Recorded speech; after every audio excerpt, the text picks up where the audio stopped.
Wizards of the Coast just released Plane Shift Kaladesh. Welcome to my channel. I focus on tabletop role-playing games, video games, and science fiction. I have never played Magic the Gathering, so this is a little unusual for me in that I'm talking about a Magic the Gathering environment that's been converted to Dungeons and Dragons. But it's from Wizard of the Coast, so I'd started talking about it. It looks like an entry. It's free, which has got a lot going for it if you download it. It's an attractive, very colorful piece of literature to download.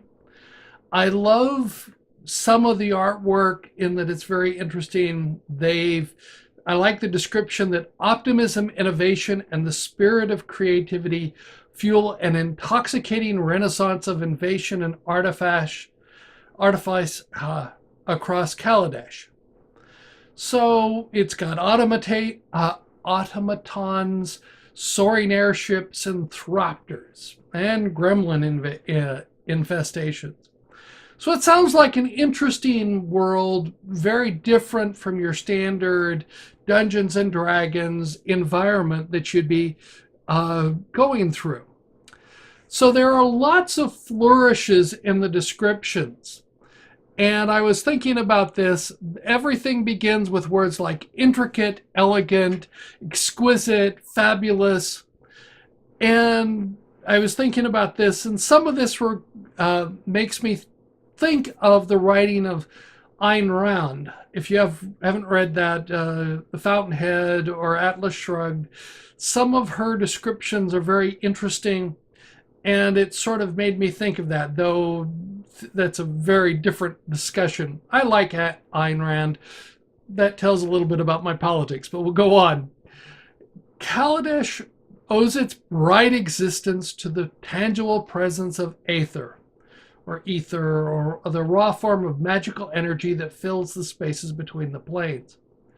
So it's an interesting construct. You don't have magic in the way that you normally do in Dungeons and Dragons. You have ether or whatever, however you want to pronounce it. It's the first one I've seen where they actually start putting restrictions on classes and races, because it makes sense. For example, druids and rangers can only be elves. No other race can be a druid or a ranger. And it disallows a whole bunch of classes like clerics, monks, and paladins. And warlocks and wizards are basically disallowed, though they give some wiggle room on that if you really wanted to that. You convert all your magic items to ether-powered items, and it talks about that. The one downside is you don't have any sentient items, though I think you could probably work something in with the concept of clockwork and so on, but you'd have to work that out as a DM. I like the description. Kaladesh is not a typical D&D world as far as adventuring and adventures are concerned. It does not lend itself to dungeon exploring. It's not crawling with evil humanoid monsters for characters to kill. It's designed for its urban-focused and intrigue-driven campaigns, which really interests me, because I'm looking at urban-focused and intrigue-driven campaigns. That's what I want to start with in my city of Anase. So this is an interesting thing about this, is that it focuses on this type of campaign as opposed to just your general hex crawl or dungeon crawl. It's a very different kind of campaign. So I went through and I looked at some of their stuff, and they create two new races, and I'll talk about those. So the Aetherborn, though they look very different and act somewhat different, they're basically renamed half-elves. You don't have half-elves but that's sort of really not descriptive. They have the same racial bonuses. They're a little bit different because they're aetherborn, they're constructs, and so on. They don't have gender, and because they're constructs. The dwarves are actually hill dwarves in Kaladesh, and the elves are actually wood elves as far as bonuses and such are. They add a new race called the Vidalcan. I don't know if I'm mispronouncing that or not, which have +2 on intelligence and +1 on wisdom, and there's nothing else in my matrix of racial bonuses that match that combination, so that they're a little bit unusual. That's an interesting one. The monsters that they go through, they actually reference back to the monster manual and basically say use these stats for this creature, for that. So there's some renaming and some readjustment of creatures.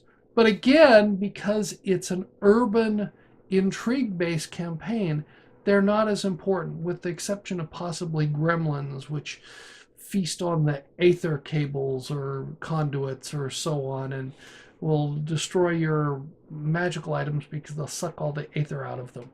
So it's an interesting release. The fact that it's just come out, it's brand new, it's free. I'd like to hear what other people think about this. This is one that I would probably want to play first before I try DMing. Has anybody else downloaded it? I'll put a link to the free download. Are you excited about this or not? I'd like to hear in your comments. And do you plan on doing a Kaladesh type adventure? This would be something I'd like to find out about, because I'd like to see how other people feel about this. This pushes Dungeons and Dragons in an interesting fashion into the urban intrigue driven setting, which is one of the things that I'm really interested in. And I'm wondering if anybody else is interested in this in a very different kind of setting. Thank you for watching my video. I look forward to learning what you think about this video. Let me know in the comments below. I appreciate all your comments. If you like the video, give it a thumbs up. If you don't like the video, give me a thumbs down. I appreciate both forms of feedback. If you're new here and would like to subscribe, you can click on the icon on the left. If you're interested, there's more content on the right.